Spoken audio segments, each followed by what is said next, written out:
সূচনা মোবাইল এনে হৈমির গুটি কয়েক ছবি তুলল।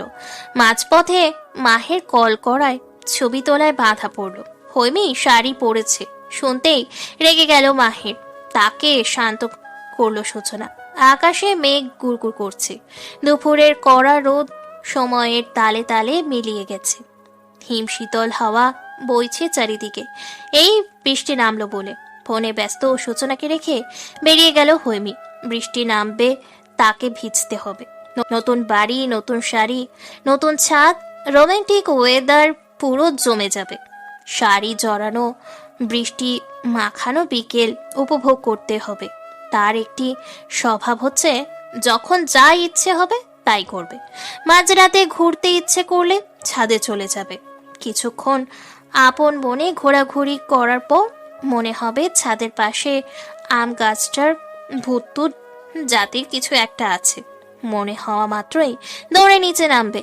সিঁড়ি বেয়ে নামতে গিয়ে কখনো হোঁচট খেয়ে পড়ে যাবে। কানাকাটি করে আম্মু ভাইয়ের ঘুম ভাঙিয়ে বকা খাবে বিরতিহীন। ভর দুপুরে সাইকেল নিয়ে শহরে বের হতে ইচ্ছে করবে। রোদে পুড়ে শহর ঘুরে লাল টকটকে হয়ে বাড়ি ফিরবে। সন্ধে নামতেই জ্বর ঠান্ডায় একাকার অবস্থা। রাত বিরেতে হঠাৎ আইসক্রিম খেতে মন চাইবে। বাড়িতে থাকলেও খাবে না, লুকিয়ে চুরিয়ে বের হবে। দোকান খোলা থাকুক বা না থাকুক সে আইসক্রিম খাবে। প্রয়োজনে দোকানির বাড়ি গিয়ে হামলা করবে। দোকানি মনে মনে তাকে গাল মন্দ করবে। আইসক্রিম নিয়ে ফেরার পথে সে বলবে, মামা আপনি যে মনে মনে আমাকে গালি দিয়েছেন এতে আমি একটুকু মাইন্ড করিনি। মামা হতভম্ব হয়ে তাকাবে। সে খিলখিল করে হাসতে হাসতে সাইকেল টান দেবে। এইরকম আরো অসংখ্য ইচ্ছে হুটহাট মনে জাগে। সকল ইচ্ছে পূরণ করে সে। জীবনের একমাত্র শখ নিজের ইচ্ছেগুলোকে পূর্ণতা দেওয়া। এমন স্বভাব লোকের কাছে বদ অভ্যাস হলেও তার কাছে উত্তম অভ্যাস বলে মনে হয়। তার ভাষ্যমতে প্রত্যেকটা মানুষেরই নিজের ইচ্ছেকে প্রাধান্য দেওয়া উচিত, লোকের কথাকে নয়। লোকের না হয় দুইটো মন্দ কথা বলবে, তাতে তো আর তার গায়ে ফোসকা পড়বে না। এই মুহূর্তে তার ইচ্ছে হয়েছে বৃষ্টিতে ভিজতে ভিজতে ভিজতে রোমান্টিক মুডে চলে যেতে। দুই হাত মেলে সাবধানে পা ফেলে পুরো ছাদ জুড়ে ঘুরে বেড়াতে। বাড়ির মতো নিশ্চয়ই ছাদটাও অনেক বড়। ছাদে পা রাখতেই ঝিরি ঝিরি বৃষ্টিতে প্রাণবন্ত মনটা খুশিতে আত্মহারা হয়ে গেল। ছুটে গিয়ে আকাশের দিকে তাকিয়ে আবার চোখ বন্ধ করে ঘুরতে শুরু করলো। দুই হাত দুই দিকে মেলে দেওয়াতে শাড়ির লম্বা আঁচলখানা মেঝেতে লুটোপুটি খেলো। ঝিরঝির বৃষ্টি কয়েক মুহূর্ত পরই ঝুমঝুম বৃষ্টিতে পরিণত হলো। হৈমি এবার ঘুরতে ঘুরতে চিৎকার করে বলতে লাগলো, ভাই বৃষ্টি ঝেপে ধান দেবো মেপে। বাকিটুকু বলার পূর্বেই আচমকা পা আটকে ধপাস করে মেঝেতে পড়ে গেল। কোমরে লাগলো খুব। এমন সময় চোখ গেল ডান পাশের কোণার দিকে। শটাং হয়ে পিছন মুখ হয়ে দাঁড়িয়ে আছে রুদ্র, ঠিক যেন সুঠাম দেহের রোবট একটা। কণ্ঠে ভারাক্রান্ত মনে হৈমি সেই দিকে তাকিয়ে উচ্চ স্বরে গাইতে লাগলো, আই বৃষ্টি ঝেপে ধান দেবো মেপে, ধানের ভেতর পোকা রুদ্র বেয়াই বোকা। ভ্রু কুচকে গম্ভীর চেহারার পেছনে তাকালো রুদ্র। ঝুম বৃষ্টিতে ভিজে একাকার শরীর তার। চুল দাড়ি সবটাই পানির ছোঁয়ায় রুয়ে রয়েছে। সিগারেটে পোড়া গোলাপি ঠোঁট জোড়া বৃষ্টির ছোঁয়ায় ভীষণ স্নিগ্ধ লাগছে। সেই দিকে তাকিয়ে হৈমি বলল, বোকা না হলে কি আর আমার সুন্দর ঠোঁট দুটো জঙ্গলের ভেতর লুকিয়ে রাখে কেউ? কান দুটো গরম হয়ে গেল রুদ্রর। বিশ্রী ভঙ্গিতে বাম দিকে থুতু ফেলে এমন ভাবে হৈমির দিকে এগোলো যেন দু পায়ে নয় চার পায়ে হেঁটে এলো সে। হৈমির বুকের ভিতর হৃৎপিণ্ডটা তড়াৎ করে লাফিয়ে উঠল। তাকে ওঠার সময়টুকু দিল না রুদ্র। নিমিষেই তেড়ে এসে তার এক কাঁধ চেপে ধরে চিৎকার করে উঠল। অসভ্য বেয়াদব বাঁচবে। শক্তপোক্ত হাতে চেপে ধরায় ব্যথে কোকিয়ে উঠল হৈমি। সঙ্গে সঙ্গে রুদ্র তাকে ছেড়ে পিছন ফিরে বড় বড় করে শ্বাস ছাড়ল। ঠান্ডা আবহাওয়ায় রিল্যাক্স হতে ছাদে এসেছিল। অসভ্য মেয়েটা এসে বিরক্ত করার মাথায় খুব গরম হয়ে গেছে। হৈমি শাড়ি জড়িয়ে ধরে দাঁড়ালো। রুদ্র ধীর পায়ে আবারও রেলিং এর কাছে গেল। বার কয়েক ঢোক গিলে নিজেকে স্বাভাবিক করে নিল হৈমি। মনে তীব্র সাহস জুগিয়ে রুদ্রের পাশে গিয়ে দাঁড়ালো। বলল, এই যে শুনুন, আপনি নিজেকে কি মনে করেন? হ্যাঁ, আমি অসভ্য, বেয়াদব, বাজে মেয়ে? তাহলে আপনি কি? দেখুন, নেহাতি আমি একটা ভদ্র মেয়ে, তাই মাইন্ড করলাম না। অন্য কেউ হলে আপনাকে এক্ষুনি ধাক্কা দিয়ে ছাদ থেকে ফেলে ভাবালে সিঙ্গা করে দিত। রুদ্রের ভবলীলা সঙ্গ হওয়ার বদলে আকস্মাৎ হৈমির ভবলীলা সঙ্গ হয়ে গেল। আকস্মাৎ গালে ঠাস করে একটা থাপ্পড় দিয়েই ক্ষান্ত হলো না রুদ্র। এক হাতে ছোঁ মেরে মেয়েটাকে টেনে ছাদে নিচে ফেলে দিতে উদ্যত হলো। ভয়ে চোখ মুখ অন্ধকার করে চিৎকার দিল হৈমি। দুই হাতে রুদ্রের একটি হাত খামচে ধরে হাউ মাউ করে কেঁদে দিল। ভয়ে পা ছোড়াছুড়ি করতে করতে বারবার বলল, আম্মু, ভাইয়া। এতে রুদ্র কোনো ভাবান্তর হলো না। সে আরামসে দাঁড়িয়ে রইল রেলিং এর এক পাশে, এক হাত সন্তর্পণে পকেটে গুজে দিল, আর এক হাত রেলিং এর ওপাশে হৈমির জীবন রক্ষা করতে ব্যস্ত। বৃষ্টি না পড়লে একটা সিগারেট ধরাতে পরিস্থিতিটা সুন্দরভাবে উপভোগ করা যেত। তবুও মন্দ লাগছে না ভেবেই হৈমির চেপে রাখা হাতটা একটু নাড়া দিল। অমনি আবারও মজাদার একটি চিৎকার ভেসে এলো হৈমির মুখ থেকে। রুদ্র অনুভব করলো বহু বছর পর তার বুকে অদ্ভুত আনন্দভূতি হচ্ছে। হাসতে ইচ্ছে করছে ভীষণ রকম। খুব কষ্টে নিজের গাম্ভীর্যতার সহায়তায় হাসিটুকু আড়াল করে নিল। এদিকে যে হাত পায়ের ছোড়াছুড়িতে হৈমির আঁচল খুলে শাড়ির কুচি অর্ধেক খুলে গেল, তার কি হবে?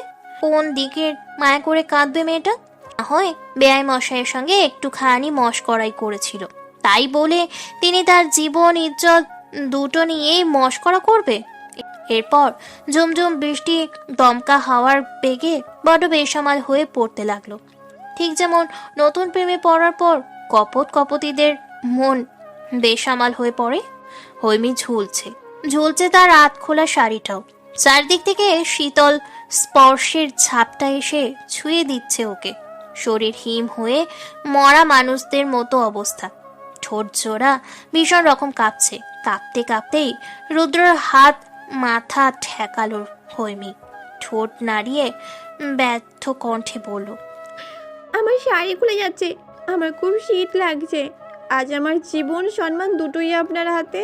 হৈমির নাস্তানাবুদ কণ্ঠ কর্ণপাত হতেই বিস্মিত চোখে তাকালো রুদ্র।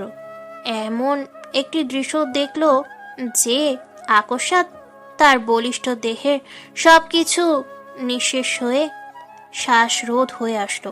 নাক দিয়ে বেরুলো উত্তপ্ত নিঃশ্বাস, কান দিয়ে নির্গত হলো উষ্ণ হাওয়া।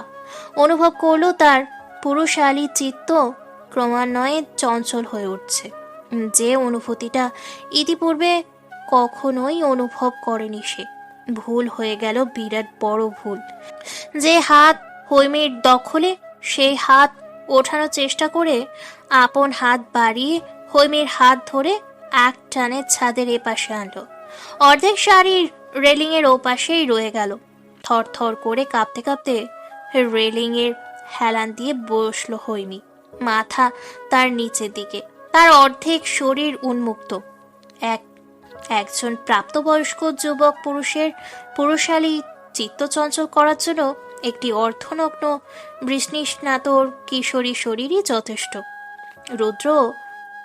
রুদ্র ব্যতিক্রম হয়নি। হৈমি সূচনার শাড়ি পরেছে, তাই ব্লাউজটাও সূচনার মাপের। ফলশ্রুতিতে হৈমির শরীরে তা বেশ ঢোলাঢালা হয়েছিল। শাড়ির আঁচলে সেটুকু বোঝা না গেলেও শাড়িবিহীন স্পষ্ট হয়ে উঠল। ব্লাউজের ফাঁক ফোকর দিয়ে বক্ষ বন্ধনীতে দৃষ্টি পড়তেই দম আটকে এলো। তদন্ত হয়ে শাড়ির আঁচল টেনে আনলো রুদ্র। চোখ বন্ধ করে এক নিঃশ্বাসে হৈমির উদর থেকে বুক অবধি পেঁচিয়ে দিয়ে বিড়বিড় করে বকতে বকতে ছাদ থেকে নিচে নেমে গেল। এরপর খুব বেশি সময় অতিবাহিত হলো না, ছাতা মাথায় সূচনায় এলো ছাদে। ভয়কাতর কণ্ঠে ছুটে এসে হৈমির কাঁধ স্পর্শ করলো। সে বলল, হৈমি, এই হৈমি, কি হচ্ছে তোমার? হৈমির থেকে সাড়া পেল না। মেয়েটা সাড়া দেওয়ার অবস্থাতে নেই। সে শুধুই আলগোছে নিজের দেহটা ছেড়ে দিল। সূচনা ভয়ে শিউরে উঠে একবার চিৎকার করলো। হৈমি! বেডে নিশ্চল দেখে ঘুমিয়ে আছে হৈমি। পাশে থার্মোমিটার হাতে বসে মাহের। মা হামিদা রুমে ঢুকতে ঢুকতে বিচলিত কণ্ঠে বলল, বাবু কত জ্বর? 104 ডিগ্রি। মুখের আঁচল চেপে কাঁদতে কাঁদতে বেডে এসে বসলো হামিদা। হৈমির গায়ে আলতো ছুঁয়ে বলল, বাবু দেখ তো এটা কিসের দাগ? চিন্তান্বিত হয়ে হৈমির লালচে গালের দিকে তাকিয়ে রইল মাহের। গম্ভীর কণ্ঠে বলল, জ্ঞান ফিরো কর, মুখ থেকে শুনবো। এঙ্গেজমেন্টটা পিছিয়ে দে বাবু, আমার খুব খাটকা লাগছে। এবার আমি চিন্তা ভাবনা করতে চাই। ফোঁস করে নিঃশ্বাস ছাড়লো মাহের। বলল, আগেই পিছিয়ে দেওয়ার ঠিক হবে না আম্মু। হৈমি সুস্থ হয়ে উঠুক। রুম ছেড়ে বেরিয়ে গেল মাহির। ইতিমধ্যে সূচনা অসংখ্য মেসেজ এসে ভিড় জমিয়েছে। প্রতিটা মেসেজেই বুঝিয়ে দিচ্ছে হৈমির জন্য তার উদ্বিগ্নতার মাত্রা। গভীর শ্বাস ফেলল সে। নিজের রুমে গিয়ে কল করলো সূচনার নাম্বারে। সঙ্গে সঙ্গে রিসিভ হলো। ও পাশ থেকে প্রচন্ড উৎকণ্ঠিত গলায় স্বরে ভেসে এলো, হৈমি কেমন আছে? ওর জ্বর কমেছে? আন্টি কি খুব টেনশন করছেন? আসলে আমি বুঝতে পারিনি ও কখন ছাদে গেল। আপনি শান্ত হন সূচনা। মাহেরের শীতল কণ্ঠস্বর শুনতেই চুপ করলো সূচনা। শান্ত গলায় বলল, আম সরি, আমি খুবই অন্যায় করেছি। আমি ওর দায়িত্ব সঠিকভাবে পালন করতে পারিনি। আগের আপনি ভীষণ বোকা সূচনা। এমন বোকামি করবেন না। আপনি কোনো অন্যায় করেননি। আমার বোনটাকে আমি জানি। আই বিলিভ দ্যাট ওর ভুলের শাস্তিও পেয়েছে। শঙ্কিত কণ্ঠে সূচনা বলল, মানে? অসময়ের বৃষ্টিতে ভেজাতে সঠিক কাজ নয়, তাই না? আমি কি আসবো ওকে দেখতে? অনুমতি দিলে তো তখনই নিয়ে আসতাম, যখন আসার জেদ করছিলেন। আমি চাই আপনি একদম বধূ বেশি আমার বাড়িতে পাওয়া রাখো। সূচনা বলল। রাখছি। সূচনা রাখছি বললেও ফোন কাটলো মাহের। আনমনেই ভাবল, আপনি লজ্জা পেয়েছেন সূচনা, কিন্তু আমি আপনাকে লজ্জা দেইনি। যা আপনাকে আমি দেইনি তা আপনি মনে মনে ভেবে লজ্জা পাচ্ছেন। এই অর্থ দ্বারাই আপনি সত্যি ভীষণ বোকা। মাহেরের তীক্ষ্ণ বুদ্ধি অনেক কিছুই টের পেল। তাই পরের দিন ভোরবেলা 2 কাপ কফি বানিয়ে বোনের ঘাড়ে পা বাড়ালো। বেডের পাশে বসে দীর্ঘ সময় ডাকার পর মাথা ধরে উঠে বসলো হৈমি। মাহের মৃদু হেসে বলল, ডিয়ার সিস্টার, জ্বর কমে গিয়েছে? জড়ানো কণ্ঠে হৈমি বলল। ফ্রেশ হয়ে আসছি। 2 মিনিটে ফ্রেশ হয়ে তোয়ালে দিয়ে মুখ মুছতে মুছতে বেডে এসে বসলো হৈমি। কফির মগে চুমুক দিতে দিতে বোনের মুখশ্রীতে সূক্ষ্ম দৃষ্টি বোলালো মাহের। হৈমি কফির মগ হাতে নিয়ে ভীষণ সিরিয়াস হয়ে বলল, সত্যি ঘটনাটা খুলে বলো। কাল কি হয়েছিল তোমার? কাকে ভয় পেয়েছ? বার কয়েক ঢোক গিল হৈমি। বলল, ভাবি খুব ভালো ভাইয়া, ভাবির কোনো দোষ নেই। 10টা গার্ড। কার আবার? ওই যে জঙ্গলের রাজা, গোমরা মুখো, রোবট মার্কা বেআইদার। রাখো, ফালতু বকছো। সিরিয়াসভাবে বলো, ও তোমার গায়ে হাত তুলেছে? হৈমি সবটা খুলে বলল মাহেরকে। সবটা শুনে হৈমির প্রতি স্বাভাবিক রাগ হলেও রুদ্রর প্রতি তীব্র ক্ষোভের সৃষ্টি হলো। কোনো ক্রমে নিজেকে সংযত করে বলল, মুখ খুব বেশি চালাও তুমি হৈমি। সরি। এই শরীরের কোন মূল্য আছে? তুমি প্লিজ রাগ করো না। রাগ হচ্ছে? আম্মু এঙ্গেজমেন্ট পেছাতে বলেছে কেন? জানি না। তুমি পিছিও না, সূচনা ভাবিকেই আমার ভাবি বানাও। বানাবো। রৌদ্রর কারণেই বিয়েটা ভেঙে দিলে আর সবার সাথে আমার কোনো পার্থক্য থাকবে না। ওর বাবা মা ভাইয়ের অপরাধের শাস্তি আমিও দেব না। গতকালকের ঘটনা তুমি আম্মুর কাছ থেকে চেপে যাবে। যদি জিজ্ঞেস করে কি বলবো? তোমার মতো মেয়েকে সেটা আমার শিখিয়ে দিতে হবে? সেদিন কি সত্যি? আচ্ছা, আম্মুকে আমি জাস্ট ঘুল খাওয়াই দেব। মাহের কফির মগে শেষ চুমুক দিয়ে গম্ভীর স্বরে বলল। হৈমি, তুমি আমার বোন। চমকে উঠল হৈমি। ব্রু কুচকে বলল, হ্যাঁ বোনই তো। এমনভাবে বলছো যেন এটা আজ তুমি জেনে আমাকে জানাচ্ছ। বলেই খিলখিল করে হাসতে লাগলো হৈমি। মাহের মৃদু ধমক দিয়ে বলল, স্টুপিডের মতো হাসবে না। আমার বোন হয়ে তুমি গতকাল যেভাবে অপমানিত হয়েছ, ভাবতে আমার রক্ত ছলকে উঠছে। আমি এই প্রতিশোধ নেব ভাইয়া। কিভাবে নেবে? এখনো পরিকল্পনা করিনি। Shut up. হৈমি আহ্লাদ করে বলল। বকছো কেন? রুদ্র কণ্ঠে মাহের বলল, তোমার প্রতিশোধ মানেই তো স্টপিটের মতো কাণ্ড। শোনো হৈমি, অন্যায় তুমিও করেছো ঠিক, কিন্তু রুদ্র যা করেছে তাকে অপমান বলে, অসম্ভবনাও বলে। এর জবাব ওকে আমি দেব, তোমাকে দিয়ে। পিটপিট করে তাকিয়ে হৈমি বলল, কিভাবে? আমি যা বলবো তাই শুনতে হবে তোমার। মন খারাপ হলো হৈমির। মুখ ভার করে বলল, আমি জানি এখন তুমি চুপ করে থাকতে বলবে, কিন্তু আমি তো চুপ থাকতে পারি না। আমার তো দম বন্ধ লাগে। নীরবতা চেয়ে বড় জবাব যেমন হয় না, তেমন বড় অপমান নেই। আমি তোমাকে তোমার স্বভাবের বিরুদ্ধে যেতে বলছি না, আমি তোমাকে বলছি প্রতিশোধ নিতে। তুমি শুধু এক জায়গায় মুখ বন্ধ রেখে প্রতিশোধ নিতে পারো। উৎসুক হয়ে তাকিয়ে হৈমি বলল, তাই? হ্যাঁ, আজকের পর থেকে রুদ্র নামে তুমি কাউকে চেন না। আমি কি বলছি তুমি বুঝতে পেরেছ? মায়ের চোখে চোখ রেখে মাথা নাড়ালো হৈমি। দৃঢ় স্বরে বলল, খুব বুঝেছি। এঙ্গেজমেন্টের 7 দিন পর বিয়ের আয়োজন করা হলো। শেখ বাড়িতে বহু বছর পর আত্মীয় স্বজন পাড়া প্রতিবেশীর সকলের উপস্থিতিতে চমকপ্রদ এক অনুষ্ঠান অনুষ্ঠিত হয়েছে। পুরো বংশের একমাত্র মেয়ে সূচনা ভীষণ আদরের। মেয়ের বিয়ে উপলক্ষে 1 মাসের জন্য দেশে এসেছেন রিদওয়ান। চাচাতো ভাই রাদিফের পরিবার, ছোট চাচা রেজওয়ানের পরিবার সকলে উপস্থিত এই বিয়েতে। বিয়েটা সুষ্ঠুভাবেই সম্পন্ন হলো। বিদায়ের পূর্বে নবদম্পতিকে মেয়ের বাড়ির সকল আত্মীয় স্বজনদের সঙ্গে পরিচয় করানো হয়েছে। এই ফাঁকে বান্ধবীদের নিয়ে বেআইনের সঙ্গে ছাদে গেল হৈমি। সকলে মিলে বেশ কিছু ফটোশুট করলো। সময়টা সন্ধ্যা আগ মুহূর্ত। ভাই ভাবিকে রেখে ছাদে আসতে ইচ্ছে করছিল না হৈমি। আসতে বাধ্য হলো রুদ্রর তীক্ষ্ণ দৃষ্টি জোড়া দেখে। এই দৃষ্টি জোড়া আজ নতুন নয়, পুরনো। ঠিক যেই দিন থেকে হৈমি তাকে ইগনোর করছে, সেই দিন থেকেই রুদ্র এমন দৃষ্টির শিকার হচ্ছে। প্রথমে ভরকে গেলেও পরে আড়ালে গিয়ে খুশিতে নাচানাচি করেছে। মুখ সে বন্ধ রাখতে পারেনি, কথা না বলে টিকতে পারেনি 1 মিনিটও। তবে সে কথাগুলো বলেছে সাদমানের সঙ্গে, সোহান, রোশানের সঙ্গে, 3 কাজিনের সঙ্গে। হৈমির গদগদ ভাবটা যেন সহ্য হচ্ছিল না রুদ্রর। গা জ্বলে পুড়ে খাক হয়ে যাওয়ার মতো অনুভূতি হচ্ছিল। টের পেয়ে ওদের সঙ্গে মেলামেশা বাড়িয়ে দিয়েছে হৈমি। ভাইয়ের উপদেশে সত্যি সত্যি সেই দিনের পর থেকে রুদ্রের সঙ্গে কথা তো দূরে থাক, স্বেচ্ছায় সামনেও যায়নি। আশেপাশে থাকলেও এড়িয়ে গেছে। কখনো সামনে পড়লে তাকে দেখিয়ে অন্যদের সঙ্গে গল্প জুড়ে দিয়েছে। রাদিফের ছোট ভাই সাদমান, রিজওয়ানের 2 ছেলে সোহান এবং রোশানের সঙ্গে হৈমির পরিচয় হয়েছে এঙ্গেজমেন্টের দিনই। সাদমান সিনিয়র হলেও সোহান রোশান হৈমির জুনিয়র। এই জুনিয়র 2 বেআইনের সঙ্গে হৈমির মাখামাখি বাড়াবাড়ি রকমের। সোহান পরে ক্লাস 9-এ, রোশান 6-এ। এদের একজনকে শোবেআইন, আরেকজনকে রোবেআইন সম্বোধন করে হৈমি। হৈমির অহেতুক বকবক এরা দারুণ আগ্রহ হয়ে শোনে, যা দেখে এদের প্রতি হৈমির টান একটু বেশি। সাদমানের সঙ্গেও কম জমে ওঠেনি। ফটোশুটের মাঝে হঠাৎ সাদমানের ফোনে রুদ্র কল এলো।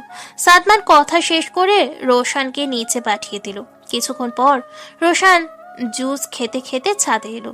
মাগরিবের আজান দিচ্ছে বলে হৈমি সকলকে বলল, গাইজ, এবার আমাদের নিচে যেতে হবে, আর বিয়াইরা বাকি আড্ডা আমাদের বাসাই হবে। রাতে দারুণ কিছু অপেক্ষা করছে তোমাদের জন্য। হৈমির কথা শেষ হতেই প্রচন্ড তাড়া নিয়ে রোশান বলল, ও বেয়াই আপু, নিচে যাওয়ার আগে আমি সবাইকে ডান্স করে দেখাতে চাই। হৈমির বান্ধবী নয়ন হো হো করে হেসে উঠল, বলল, তাই নাকি? তো দেখান আপনার ড্যান্স, বাচ্চা বিয়াই। সকলে হই হই করে উঠল।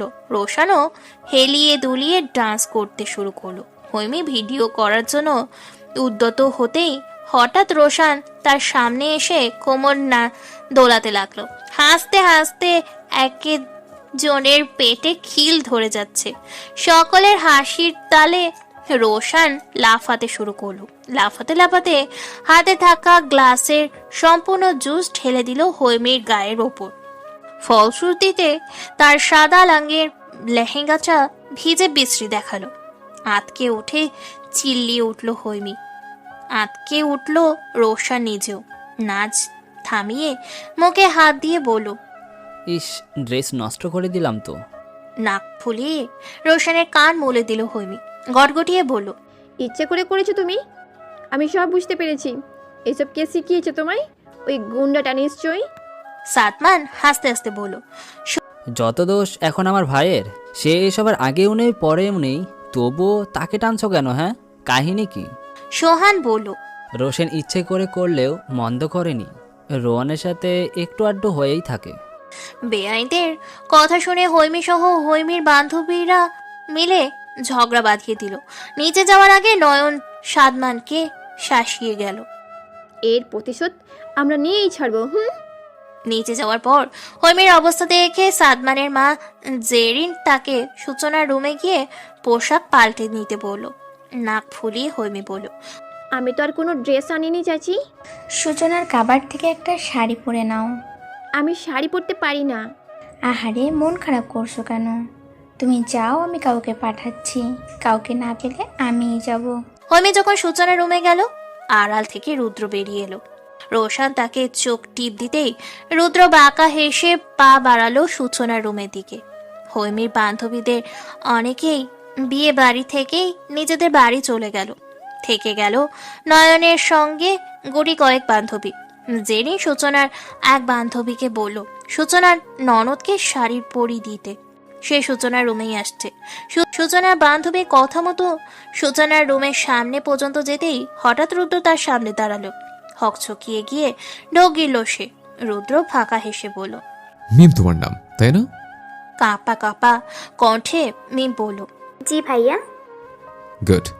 এখানে ঠিক এভাবেই দাঁড়িয়ে থাকবে যতক্ষণ না আমি বের হব, ঠিক ততক্ষণ, কেমন? কপালে বিন্দু বিন্দু ঘাম জমতে শুরু করেছে মিমের।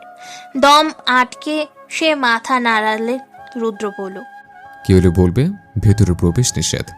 ভেতরে গিয়ে দরজা আটকে দিল রুদ্র। ভয়ে থরথর করে হাত পা কাঁপতে শুরু করলো মিমের। তার মনে কি চলছে বোঝা গেল না, শুধু মনের আতঙ্কিত ভাব চোখে মুখে স্পষ্ট হয়ে উঠল।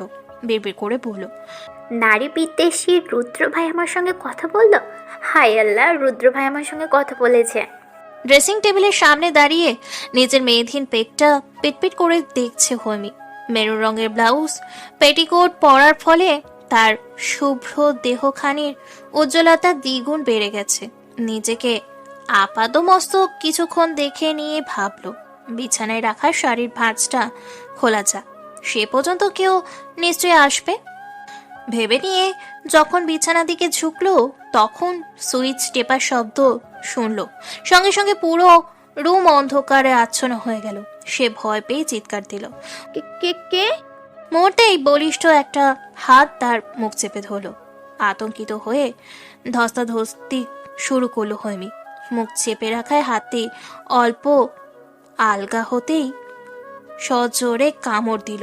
সঙ্গে সঙ্গে হাতটা মুখ থেকে সরে গেল। রাশভারী এক কণ্ঠস্বর শুনতেই সর্বাঙ্গের শিহরণ বয়ে গেল হৈমির। মিস হৈমি, আপনার গুন্ডাক্রাশ ভণ্ডামি করতে হাজির। এটুকু বলতেই পেছন থেকে এক হাত দিয়ে পুনরায় শক্ত হাতে হৈমির মুখ চেপে ধরল। আরেক হাতে হৈমির পেট পেঁচিয়ে ধরে উন্মুক্ত নিঃশ্বাস ছেড়ে হৈমির কোমর স্কন্ধে কামড় বসালো। শরীর শিউরে উঠে হৃদস্পন্দন প্রায় বন্ধ হওয়ার উপক্রম। মুখ দিয়ে বের হলো অস্পষ্ট আওয়াজ। যে আওয়াজ শুনে রুদ্র মুখ তুলে তার কানের কাছে ঠোঁট ছুঁয়ে বলল, এইভাবে কামড়াতে হয়, যার হৃদয় কাঁপিয়ে তোলে। থরথর করে কাঁপতে থাকা হৈমিকে নিজের দিকে ঘোরালো। রুদ্রের এক ঝাঁক উত্তপ্ত নিঃশ্বাস আছড়ে পড়ল হৈমির মুখশ্রীতে। চোখ জোড়া শক্ত করে বুঝে প্রাণপণে ছোটার চেষ্টা করলো হৈমি, কিন্তু পারল না। রুদ্র তাকে শূন্যে তুলে সুইচ বোর্ডের কাছে গিয়ে সুইচ অন করলো। চোখ খুলে ভয়ার্ত চোখে রুদ্রের দুর্বোধ্য চেহারাটা দেখে নিল হৈমি। বাঁকা হেসে হৈমির ঠোঁট জোড়া থেকে হাত সরালো রুদ্র। বড় বড় করে শ্বাস নিয়ে চেঁচামেচি শুরু করলো হৈমি। রুদ্র মাথা বুকে এলো পাথারি কিল খুশি দিতে লাগলো। রুদ্র মাথা নিচু করে এক হাতে কৌশলে মোবাইল ফোন বের করে ক্যামেরার গিয়ে ভিডিও অন করে ফোনটা এমন জায়গায় রাখলো যেখান থেকে তাদের স্পষ্ট দেখা যাবে। চোখ বন্ধ করে চিৎকার চেঁচামেচি হাত পা ছোড়াছুড়ি করতে করতে ভয়ানক এই কাণ্ডটা দেখতেই পেল না হৈমি। হঠাৎ করেই তাকে বিছানায় ছুঁড়ে ফেলা হলো। লজ্জায় ভয়ে কুকড়ে গেলেও চিৎকার থামালো না। রুদ্র চোখ রাঙিয়ে তার দিকে এগোতে এগোতে বলল, স্বেচ্ছা আমার ভিতর উদ্যম সৃষ্টি করে আমাকে ইগনোর। বলতে বলতেই হৈমির খুব কাছে চলে গেল সে। হৈমি পিছিয়ে যেতে উদ্যত হলেই ওর পিঠ আঁকড়ে ধরে কাছে টেনে আনলো। চিৎকার চেঁচামেচি থামাতে আচমকাই ওর ঠোঁট জোড়া নিজ ঠোঁট দ্বারা আবদ্ধ করে নিল। দু চোখে অশ্রু ছেড়ে হৈমি যখন নড়চড় থামিয়ে দিল, তখন রুদ্র নিজেও থেমে গেল। ইতিমধ্যে ঠিক কোন মাত্রায় অসংলগ্নতা করেছে সে হাড়ে হাড়ে টেরও পেল, তবুও বিন্দু আফসোস রাখল না মনে। নিশ্চল হৈমিকে বুকের মধ্যে খানে অতি সন্তর্পণে চেপে নিয়ে কর্কশ কণ্ঠে বলল, হয় মরছ না হয় মেরেছ, এবার শুধু ভুগবে। আকস্মাৎ রুদ্রের গলা টিপে ধরল হৈমি। ক্রোধে কাঁপতে কাঁপতে চিৎকার করে বলল, এটা কি করলেন আপনি? আপনাকে আমি পুলিশে দেব। আপনি খুব জঘন্য একটা মানুষ। চোয়াল শক্ত করে হৈমি দুই হাত চেপে ধরল রুদ্র। মস্তিষ্ক বলল আরো কিছু হওয়া উচিত, নয়তো প্ল্যান সাকসেসফুল হবে না। মস্তিষ্কে কথাগুলো চলতেই ঝড়ের গতিতে হৈমিকে বিছানায় ফেলে নিজের অর্ধেক শরীরটা ওর ওপর ছেড়ে দিল। দানবের মতো শরীরটা নিজের ক্ষুদ্র শরীরে ঝাঁপিয়ে পড়তেই দম বন্ধ হয়ে এলো। চোখ বড় বড় করে কেঁপে উঠল হৈমি। ও মা গো, মরে গেলাম। রুদ্র বাঁকা হাসল। হৈমির ছটপটে হাত দুটো নিজের শক্ত হাত দ্বারা বেঁধে নিয়ে অত্যন্ত নিবিড়ভাবে কোমল গ্রিক দেশে ঠোঁটের বিচরণ চালালো। হৈমি ছটপট করতে করতে চাপা কান্নায় ভেঙে পড়ল। কি হচ্ছে এসব তার সাথে? কে বাঁচাবে তাকে? বারবার আল্লাহকে স্মরণ করতে লাগলো। মনে পড়ল সমাজে ধর্ষিত হওয়া নারীদের শেষ পরিণতি। তার জন্য কি এমন কিছু অপেক্ষা করছে? দরজায় ঠক ঠক শব্দ হতেই রুদ্র থেমে গেল। দরজার বাহির থেকে নয়ন বলল, হৈমি, মিমাবু তোকে শাড়ি পরাবে বলে দাঁড়িয়ে আছে, তুই দরজা খুলছিস না কেন? হৈমি লাফ দিয়ে ওঠার চেষ্টা করে যেই চিৎকার দেবে অমনি রুদ্র তার মুখ চেপে ধরল। শাসিয়ে বলল, শব্দ করবে না, একদম চুপ। ডুকরে উঠল হৈমি। রুদ্র দৃঢ় চোখে চেয়ে শান্ত গলায় বলল, আজকের পর সালমানের সঙ্গে কথা বলবে না, সোহান রোশনের সঙ্গেও কম কথা বলবে। ভেবো না এখান থেকে মুক্তি পেলে তুমি মুক্ত। আমি বড্ড অসংযত, বড্ড বেশি বেসামাল আমি। আমাকে নিয়ন্ত্রণ করার সাধ্য তোমার নেই, কারোরই নেই। মরেছ নিজের দোষে, মাথায় রেখো। রুদ্র উঠে দাঁড়ালো। হৈমির জড়সড় হয়ে বসে রইল কিছুক্ষণ। তার চোখ বেয়ে অশ্রু ঝরছে, শরীর কাঁপছে মৃদু মৃদু। বড় বড় করে শ্বাস নিল রুদ্র। ধীর পায়ে হেঁটে গিয়ে মোবাইল নিয়ে এতক্ষণে হওয়া ভিডিওটা সেভ করলো। এরপর আবার চলে এলো হৈমির কাছে। তার পাশে বসে হাত বাড়িয়ে কাছে টেনে নিল। রাশভারী স্বরে বলল, আমি মানুষটা ভীষণ উদ্ধত, কিন্তু কিছু করার নেই। আমাকে উপেক্ষা করা একদম উচিত হয়নি। এর চেয়ে বেশি উচিত হয়নি আমাকে দেখিয়ে দেখিয়ে ওদের সঙ্গে মেলামেশা। এসব আমি একদম পছন্দ করি না। আর হ্যাঁ, এরপর যত মেলামেশা আমার সঙ্গে করবে, 1 মাস সময় দিলাম, নিজেকে প্রস্তুত করো। অন্তর্মুখী চরিত্রের রুদ্র নিজের অনুভূতিগুলোকে বুঝতে না পেরে উল্টাপাল্টা আচরণ দেখিয়ে হৈমির মনে তাকে নিয়ে খুবই বিভৎস এক ধারণার জন্ম দিল। অবুঝ হৈমি অন্তর্মুখী রুদ্রর মনকে বুঝতে পারল না, বোঝার কথাও নয়। যেখানে একরোখা জেদি তেজি রুদ্র নিজেই নিজের অনুভূতি বুঝতে না পেরে এক নারীর প্রতি জন্মানো প্রথম এবং গভীর অনুভূতির অসৎ আচরণ করলো, সেখানে অন্য একটি মানুষ হৈমি কি করে বুঝবে তাকে? সূচনা মাহেরের বাসর ঘর বান্ধবীদের সহযোগিতায় নিজ হাতে সাজিয়েছে হৈমি। কথা ছিল পরকে বাসর ঘরে ঢুকতে হলে আগে তার সঙ্গে বোঝাপড়া করতে হবে। প্রস্তুত ছিল মাহের, প্রস্তুত ছিল সকলেই, কিন্তু হৈমি বাসর ঘরের ধারের কাছেও এলো না। নয়নকে দিয়ে খবর পাঠালো তার শরীর ভালো নয়, প্রচণ্ড মাথা ব্যথায়, তাই স্লিপিং পিল খেয়ে ঘুমিয়ে পড়েছে। সবাই নতুন বউ নিয়ে এতই ব্যস্ত ছিল যে হৈমির কাছে কেউ যাওয়ার সুযোগ পেল না। নতুন পরিবেশে এসে সূচনার খুবই হাসফাস লাগছিল। সারা দিনের ধকল শেষে তাকে মেহেরের ঘরে দেওয়া হলো। গোলাপ এবং বেলি ফুলের কড়া ঘ্রাণে মাথা ধরে গেল কেমন। বুকের ভিতর অদ্ভুত এক শূন্যতা অনুভব করল। অচেনা বাড়ি, অচেনা ঘর, এই চমকপ্রদ আয়োজনটি নিয়েই একদিন সে স্বপ্ন দেখেছিল। একটি মিষ্টি স্বপ্ন ভেঙে যাওয়ার পর তিতকুটে অনুভূতির স্পর্শ এমন ধারালো হতে পারে জানা ছিল না তার। ধীর পায়ে ড্রেসিং টেবিলের সামনে গিয়ে দাঁড়ালো সূচনা। নিজেকে খুঁটিয়ে খুঁটিয়ে দেখতে দেখতে আকস্মাৎ দুই হাতে মুখ চেপে ডুকরে উঠল। রুমে ঢুকতেই এই দৃশ্যের মুখোমুখি হলো মাহির। ক্ষণকাল থমকে দাঁড়িয়ে রইল সে। এরপর মৃদু ক্রেশে নিজের উপস্থিতি বুঝিয়ে দিল। ধাতস্থ হয়ে নিজেকে স্বাভাবিক করে নিল সূচনা। কাপা হাতে হাতের চুড়ি, কানের দুল খুলে ড্রেসিং টেবিলে রাখল। মাহের আগেই বরের পোশাক ছেড়ে ফ্রেশ হয়ে টি শার্টের সঙ্গে ট্রাউজার পরেছে। আয়নাতে এক নজর দেখে নিল সূচনা। বুক চিরে বেরিয়ে এলো দীর্ঘশ্বাস। কাভারের পাল্লা খুলে লাল এবং বাসন্তী রঙের মিশ্রণে একটি শাড়ি বের করলো মাহির। সাধারণত বাঙালিরা গায়ে হলুদে যে শাড়িগুলো পরে ঠিক সেই ধরনের শাড়ি। শাড়িটি নিয়ে সূচনা পেছনে এসে দাঁড়ালো সে। সূচনা তখন গলার পরিহিত সীতাহার খোলার চেষ্টা করছে। মাহের সূক্ষ্ম দৃষ্টিতে তাকিয়ে গভীর মনোযোগ দিয়ে তার চেষ্টাটুকু দেখল। ছোট করে নিঃশ্বাস ছেড়ে হাতের শাড়িটি সূচনার সামনে ধরে বলল, ম্যাডাম এটা ধরুন, আমি হেল্প করছি। সূচনা বাঁদিকে কিঞ্চিৎ সরে গেল, আমতা আমতা করে বলল, আমি পারবো, আমি পারবো। মাহের শাড়ি ধরে ইশারা করলো, বলল, আমার কাজিন বড় আপু এটা করতে বলেছেন, আপত্তি না থাকলে এটা পরুন। চট করে শাড়িটা নিয়ে সূচনা বলল, আচ্ছা পারবো। মৃদু হেসে মাহের বলল, এবার ঘুরে দাঁড়ান, আমি হেল্প করছি। না না লাগবে না। অদ্ভুত করে হাসলো মাহের, মাথার চুলকে বলল, ওকে, তাহলে নিচে আরেকটু ট্রাই করুন। গা থেকে সকল জুয়েলারি শাড়ির পিন খুলতে খুলতে রাত 2টো বাজিয়ে ফেলল সূচনা। এরপর শাড়ি নিয়ে বাথরুমে গিয়ে চেঞ্জ করে বের হলো। মাহের মোবাইল ঘাটাঘাটি করছিল। সূচনা বের হতে মুচকি হেসে বলল, হলো। কিছুটা লজ্জা পেল সূচনা। ধীর পায়ে এগিয়ে এসে বোকার মতো প্রশ্ন করলো, আপনি এখনো জেগে আছেন? আবার ঘুমিয়ে পড়ার অপেক্ষায় ছিলেন বুঝি?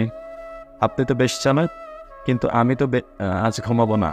চমকে তাকালো সূচনা। মাহের স্বভাব সুলভ মুচকি হেসে বলল, ভয় নেই, অনুমতি ব্যতীত আপনাকে স্পর্শ করব না। সূচনা মাথা নিচু করে ফেলল। অদ্ভুতভাবেই নিজেকে ভীষণ অপরাধী লাগলো তার। মাহের সেদিকে ভ্রুক্ষেপ না করে পকেট থেকে একটি হলুদ গোলাপ বের করে বিছানায় রাখলো। বলল, এটা আপনার জন্য। হাত বাড়ালো সূচনা, বলল, হাতে দিতে মানা করিনি তো?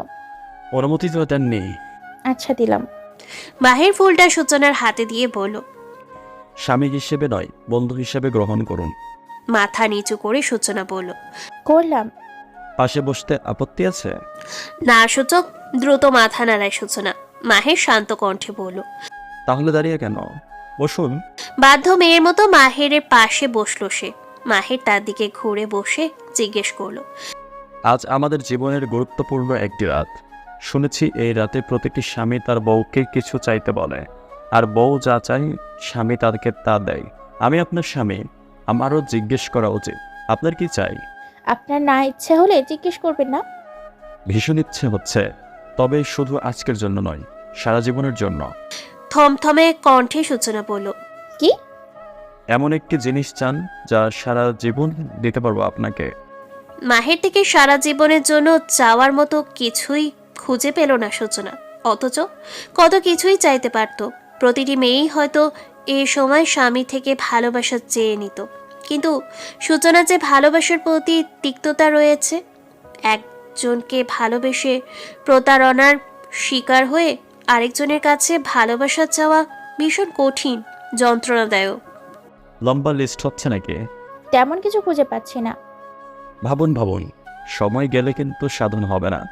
দীর্ঘক্ষণ ভাবার পর মাহেরের দিকে তাকালো সে। মাহের তার দিকেই উৎসুক নয়নে তাকিয়ে চাপা নিঃশ্বাস ছেড়ে সূচনা বলল, আপনার থেকে একটু ভরসা, একটু বিশ্বাস আর বন্ধুত্ব, এর বেশি চাওয়ার মতো কিছু খুঁজে পাচ্ছি না। মাহেরের মৃদু হাসিটা স্মৃত হলো। সূচনা বলল, আপনার কিছু চাওয়ার আছে? আপনি বোকাটাই, সব একটু একটু চেয়েছেন। আমি ভাই অত বোকা নই, আমি সব বেশি বেশি চাই। আর শেষ চাওয়াটা হচ্ছে এই বিছানার অর্ধেক ভাগ। দেখতেই পাচ্ছেন রুমে ডিভান নেই, মেঝেতেও শুতে পারি না। মুখ ফিরিয়ে হাসি আটকে সূচনা জবাব দিল, ভাগতেও হলো? বাসরাতে আর সবার মতো করে কাটল না সূচনার, তবুও যেন স্মৃতির পাতায় স্মরণীয় হয়ে থাকবে আজীবন। পাশাপাশি শুয়ে সারা রাত গল্প করলো দুজন, একে অপরের বিষয়ে জানতে পারলো অনেক কিছুই। এর মধ্যে সূচনাকে সবচেয়ে বেশি মুগ্ধ করলো একটি বিষয়, তা হলো দীর্ঘ সময় দুইজন পাশাপাশি থাকার পরও ভুলক্রমেও মাহের স্পর্শ করেনি তাকে। মাঝে এক হাত দূরত্ব অটুট রেখে কি সাবলীল ভঙ্গিতে শুয়েছিল মাহের, কি দারুণ অ্যাটিটিউড। ফজরের আজান দেওয়ার পর দুইজন একসঙ্গে নামাজ পড়ে নিল। নামাজ শেষে মায়ের সূচনাকে বলল, বন্ধু হিসেবে একটি হেল্প চাই। কি হেল্প? আপনি শাড়িটা চেঞ্জ করুন, যেটা পরেছেন এটা বালতিতে ভিজিয়ে রেখে দিন। সূচনা লজ্জিত হলো ভীষণ। মায়ের কিছুটা জড়তা নিয়ে বলল, কাজিন ভাই বোন ভাবিরা প্রচণ্ড দুষ্টু, এসব নিয়ে তাদের কৌতূহলের শেষ নেই।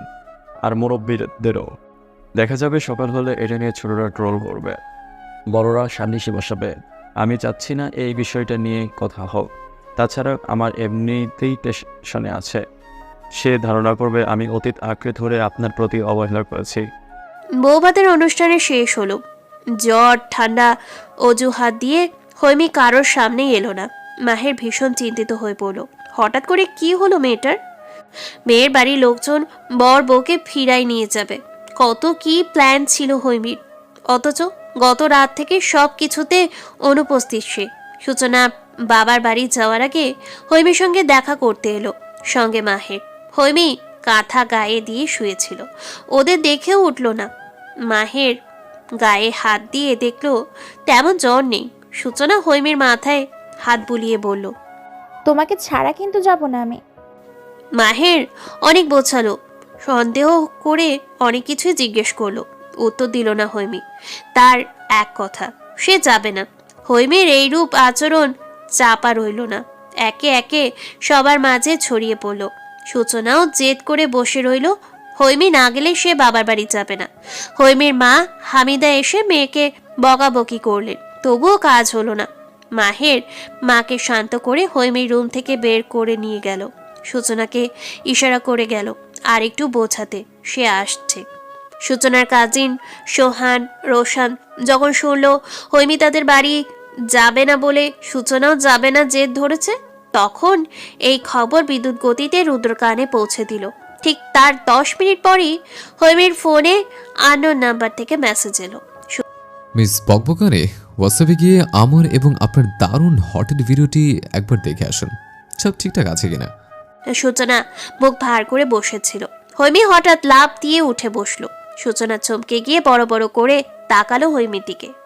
হৈমি ভয়ার্ত চোখ করে কাঁপা হাতে ফোনের সাউন্ড অফ করে হোয়াটসঅ্যাপে ঢুকলো।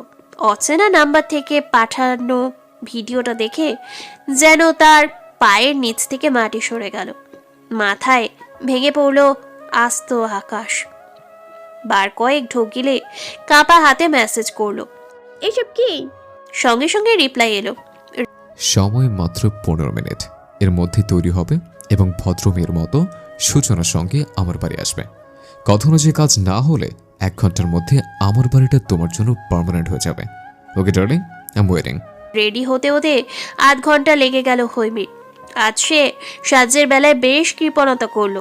তার এই রূপ আচরণ দেখে মা হামিদা নিজেই বিস্মিত হয়ে বললেন, কিরে তোর হলো কি? মুখটা এমন ফ্যাকাশে লাগছে কেন? থতমত খেয়ে গেল হৈমি। সূচনা বলল, তুমি তো সাজতে ভীষণ ভালোবাসো হৈমি, তাহলে আজ কেন এমন করছো? সত্যি করে বলো তো, কি হয়েছে তোমার? বার কয়েক ঢোক গিলে আমতা আমতা করে পুনরায় ড্রেসিং টেবিলের সামনে গেল হৈমি।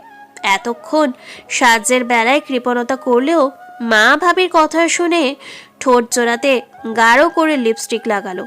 এরপর তাদের সামনে এসে চোখ টিপ টিপ করে ব্যস্ত গলায় বলল, এই তো সেজেছি আম্মু, ভাবি কেমন লাগছে আমায়? আচ্ছা আম্মু, তুমি এমন কেন বলো তো? বেশি সাজগোজ করায় কম তো বোকাচোকা করো না। বেশি কথা বললেও শাসন করে আমায় ছোট্ট হৃদয়খানা অতিষ্ঠ করে ফেলো। আর আজ যখন কথা বলছি না, সাজছি না, এত সন্দেহ করছো, চোখ পাকাচ্ছ। আমি যাবো কোথায় বলো তো মাম্মি? সূচনা তার কাঁধ চেপে ধরে বলল। আমাদের বাড়িতে যাবে, চলো। চমকে উঠল হৈমি। নিঃশ্বাসে অস্থিরতা বেড়ে গেল তার। হামিদা মেয়ের মাথায় হাত রেখে বলল, তুই যেমন তেমনি থাক মা, শুধু ও বাড়িকে বুঝে শুনে কথা বলিস। সন্ধ্যার আগো মুহূর্তে নবদম্পতি পা রাখলো শেখ বাড়িতে। কিছু নিয়ম রীতি পালন করে বাড়ির ভেতর প্রবেশ করানো হলো তাদের। ভাই ভাবি সঙ্গে শেখ বাড়ি ড্রয়িং রুমে পা রাখতেই সোফার মাঝ বরাবর পরিচিত দুর্ধর্ষ বলিষ্ঠ দেহের পুরুষটিকে দেখে আত্মা শুকিয়ে গেল হৈমির। ঘন ঘন ঢোক গিলতে শুরু করলো সে। যতটা সম্ভব ভাইয়ের গা ঘেঁষে থাকতে লাগলো।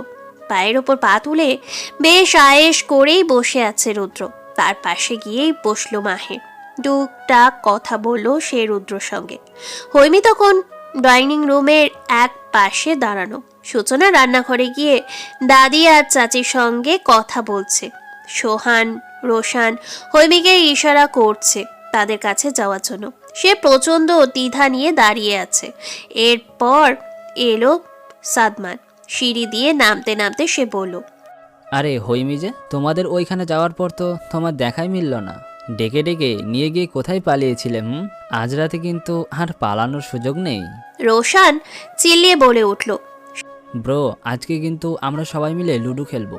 সোহান শার্টের কলার উঁচিয়ে বলল, কি আর খেলবি? হেরে যাওয়ার ভয়ে আগেই রোহানের গলা শুকিয়ে কাট। তীব্র অপমান বোধ করলো হৈমি। আঙুল উঁচিয়ে বলল, এই হৈমিকে লুডো খেলায় হারানো এত সহজ নয়। বোনের কথা শুনে আলতো হেসে রুদ্র সঙ্গে কথায় মনোযোগ দিল মাহের। আকস্মাৎ সব ভয় জড়তা ত্যাগ করে নিজের স্বভাবে চলে গেল হৈমি। ছোটখাটো ঝগড়া লেগে গেল সবার সঙ্গে। মাহেরের জরুরি কল আসায় সে রুদ্রর পাশ থেকে উঠে বাহিরে চলে গেল। তর্ক বিতর্কে মশগুল হৈমি টেরই পেল না। রুদ্র কঠোর দৃষ্টিজোড়া তার পানে স্থির। যখন টের পেল, চুপসে গেল। জড়সড় হয়ে দাঁড়িয়ে পড়ল সে। ঘন ঘন ঢোক গিলে আর চোখে রুদ্রকে দেখতে দেখতে আমতা আমতা করে উত্তর দিল সকলকে। এমন সময় রুদ্র দাদির কাজের মেয়েকে দিয়ে হালকা নাস্তা পাঠালো সকলের জন্য। সোহান রোশান সাদমান 3 ভাই হুমড়ি খেয়ে পড়ল খাবারের দিকে। সূচনা পোশাক পরিবর্তন করার জন্য উপরে চলে গেল। হৈমি তার পেছনে পেছনে যেতে পা বাড়াতেই তাকে উদ্দেশ্য করে দাদি বলল, ও মেয়ে, তুমি অমন চুপচাপ কেন গো? এমনিতে তো মুখে খই ফোটে, নাকি আত্মীয়তা করানোর জন্য ওটা নাটক ছিল? চোখ দুটো বড় বড় করে স্থির হয়ে দাঁড়িয়ে গেল হৈমি। আর চোখে রুদ্র দিকে তাকাতেই দেখতে পেল সাহেব বেশ আয়েশ করে বসে ঠোঁটে তর্জনী ছুঁয়ে বদমেশি হাসি হাসছে। নিমিষেই চিৎকার করে মাথায় বেঁধে রাখা ঝাঁকড়া চুলগুলো খামচে ধরতে ইচ্ছে করলো হৈমির। মনের বিশাল কষ্টটুকু চেপে রেখে জোরপূর্বক ঠোঁটে হাসি রেখে বলল, কই, আসলে শরীরটা ভালো নেই দাদি। দাদি সন্তুষ্ট হলো না। মুখে তীব্র অসন্তোষ ফুটিয়ে তুলে বলল, থাক, আর জোর করে হাসতে হবে না, নাস্তা করো। ঠোঁট উল্টে হৈমি ডাকলো। ও দাদিন।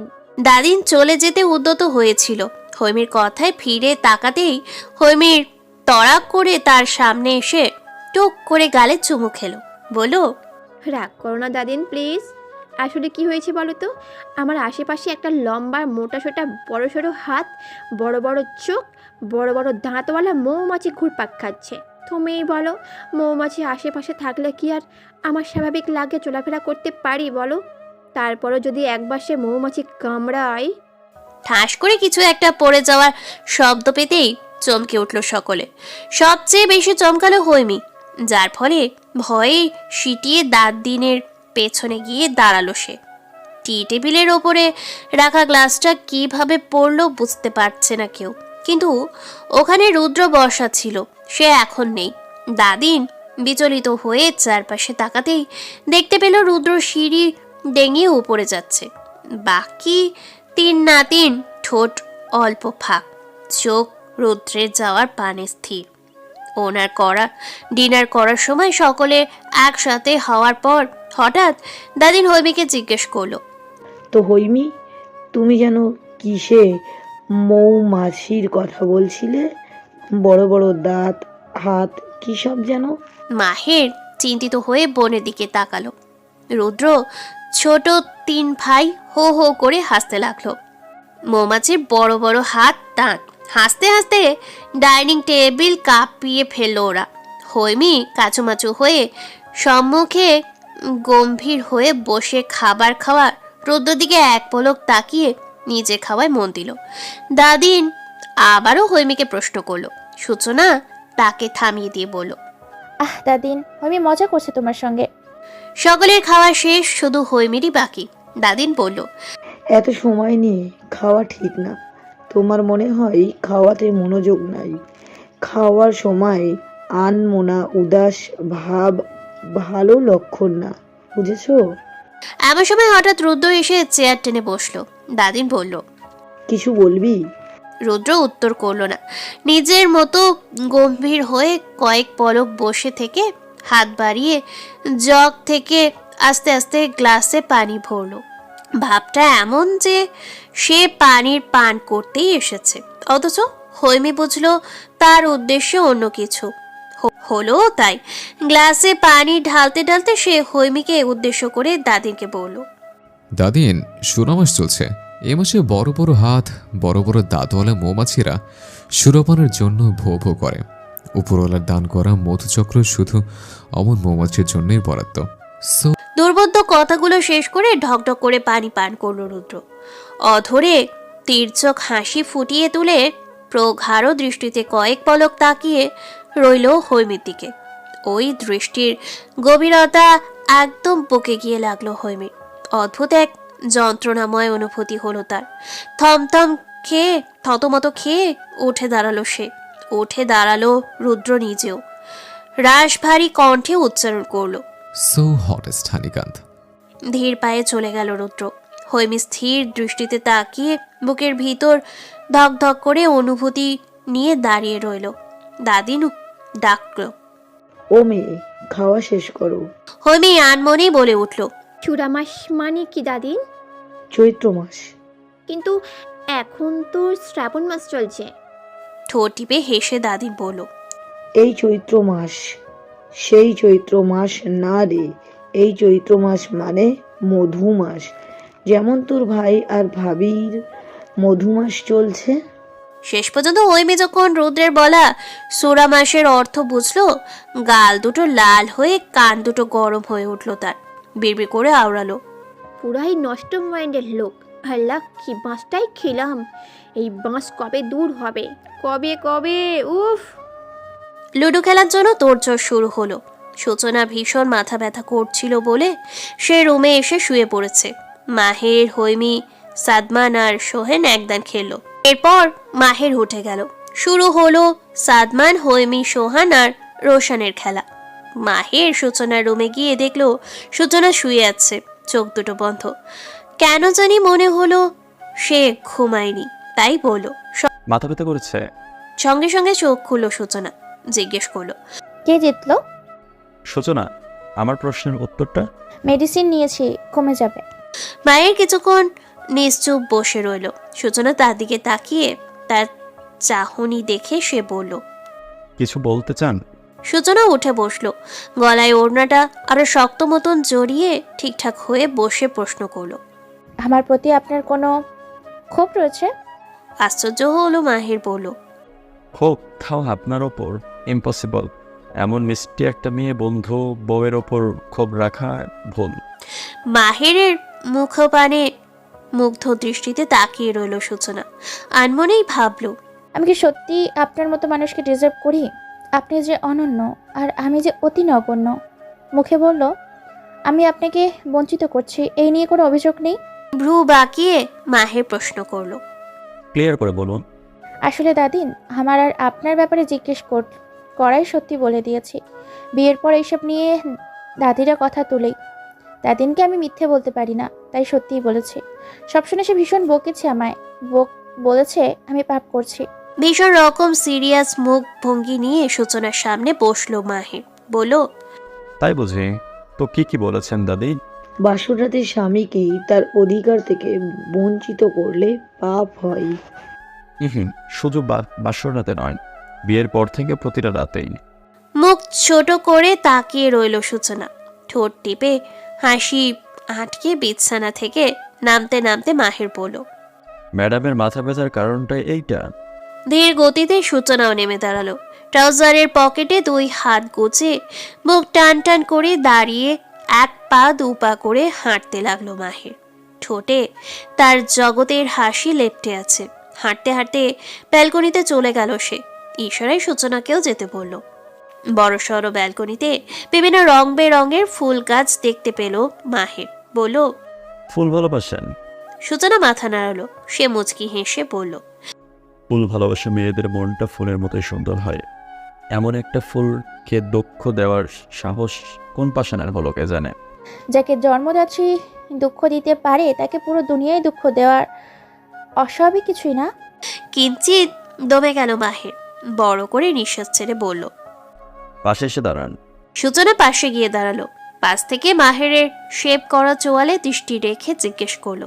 আপনি চাইলে আপনার অধিকারটুকু ব্যবহার করতেই পারেন। স্পষ্ট বক্তায় মাহির। সূচনা। আমি বাজার থেকে কোনো পণ্য কিনে আনিনি যে ব্যবহার করব। আর আপনি আমার পরিহিত টি শার্টটা নন। সূচনা মাথা নত করে ফেলল। কয়েক পলক সময় নিয়ে মাহির বলল। যখন কোনো পুরুষ যদি কোনো পুরুষ তার নিজের ইচ্ছার জন্য তার স্ত্রীকে তার কাছে ডাকে এবং যদি সেই ইচ্ছাতে তার স্ত্রী সাড়া না দেয়, আর স্বামী যদি তার এই আচরণে কষ্ট পেয়ে তার প্রতি নারাজ অবস্থায় রাত অতিবাহিত করে, এমতো অবস্থায় জান্নাতের বাসিন্দারা তাকে সকাল পর্যন্ত লানত দিতে থাকে। বুখারী, আমি আপনাকে শয্যায় ডাকিনি, আপনার সঙ্গে ইন্টিমেট হতে চাইনি। সোপাপ পণ্যের কথা এখানে আসা মেমানান। সূচনা হৃস্পন্দন চঞ্চল হয়ে উঠল। চোখের পলক ঘন ঘন ফেলতে শুরু করলো সে। মাহির ছোট করে নিঃশ্বাস ফেলল, শীতল কণ্ঠে বলল। আমি ভেতরে বাইরে এক মানুষ সূচনা, একজন পুরুষ তার দৈহিক তাড়নার জন্য ভেতরে একটা নারীর শরীরকে চাই, আর তার পাশে তার একটা বৈধ নারী থাকে, তাহলে সে তার হাত গুটিয়ে বসে থাকবে না। ইভেন আমি নিজেও চুপচাপ থাকতে পারতাম না যদি আপনাকে চাইতাম। তার মানে আপনি আমাকে চাইছেন না? চাইছি, তবে দৈহিক প্রয়োজন মেটাতে নয়। আপনি এতটা ইম্যাচিওর নয় যে একজন পুরুষের চোখের ভাষা বোঝার ক্ষমতাই অবশ্যই আপনার আছে। বিয়ের পর নারী পুরুষকে শুধু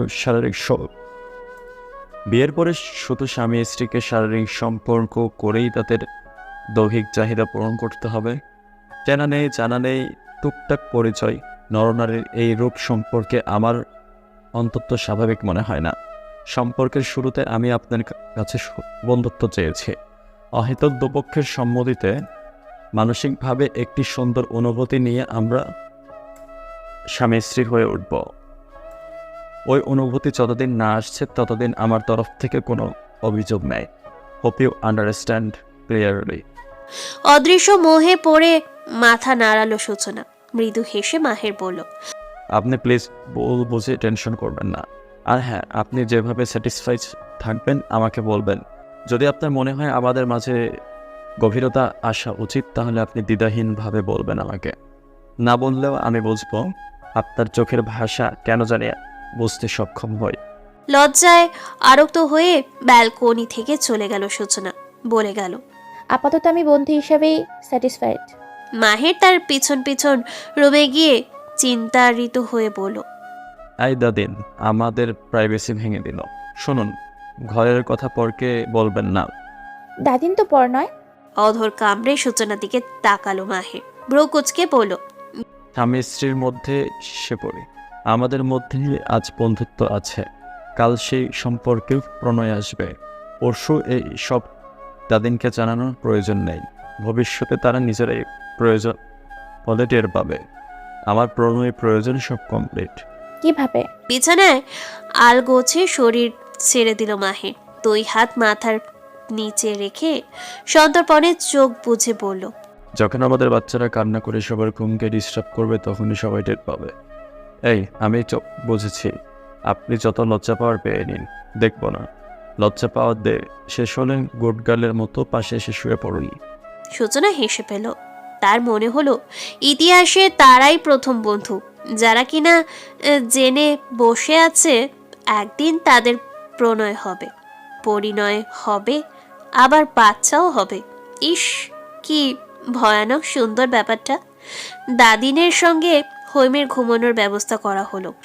লুডো খেলা শেষ করে হৈমি দাদিনের রুমে যাচ্ছিল, এমন সময় তার ফোনে মেসেজ এলো। অনেক লুডো খেলা হয়েছে ডার্লিং, এবার ছাদে এসো, তোমার লম্বা মোটা সোটা মৌমাছি অপেক্ষা আছে।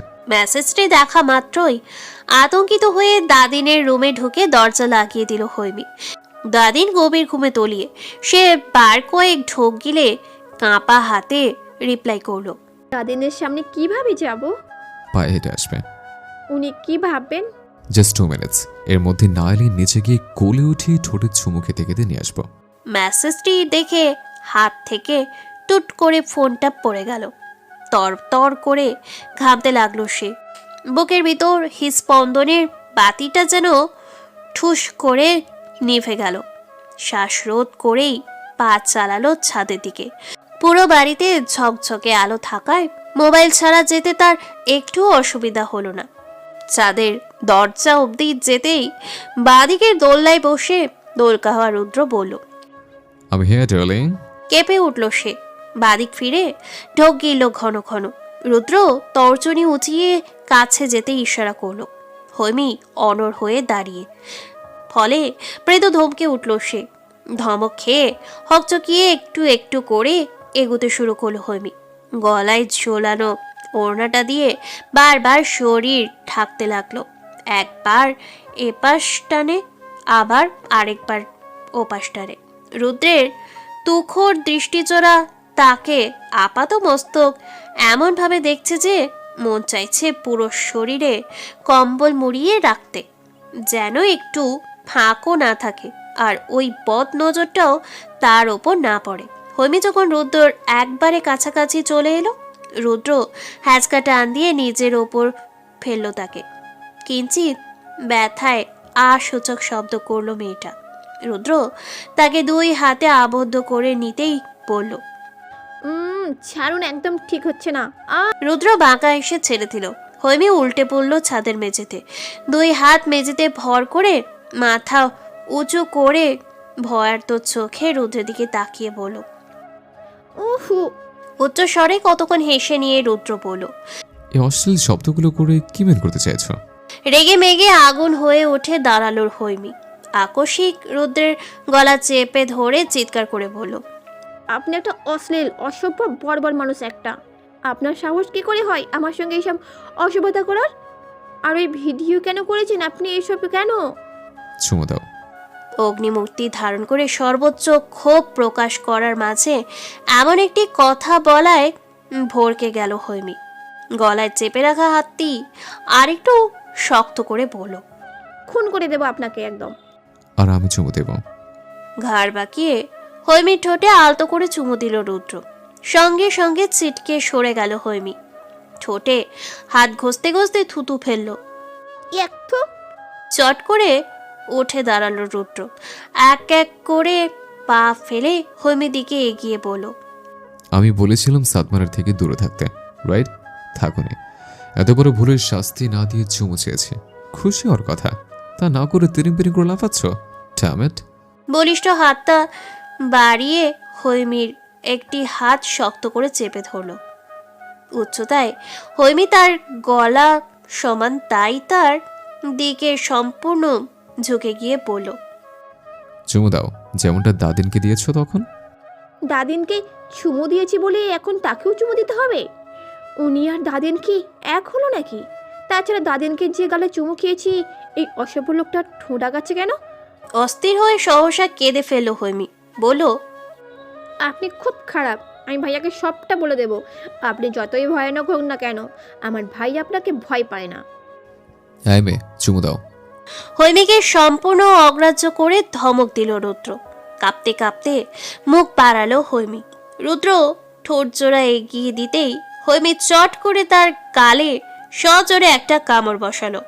এমনভাবে দাঁত বসালো যে দাড়ি ভরা গাল বেয়েও বিন্দু বিন্দু রক্ত বেরিয়ে এলো। রুদ্র চোখ শক্ত কুচকে মুখ দিয়ে আর শব্দ করে বলল। তার হাত আলগা হয়ে এলে হৈমি ছুটে পালালো ছাদ থেকে। ছুটে চলে যাওয়ার সময় অবশ্য কয়েকটা কথা বলে গেল।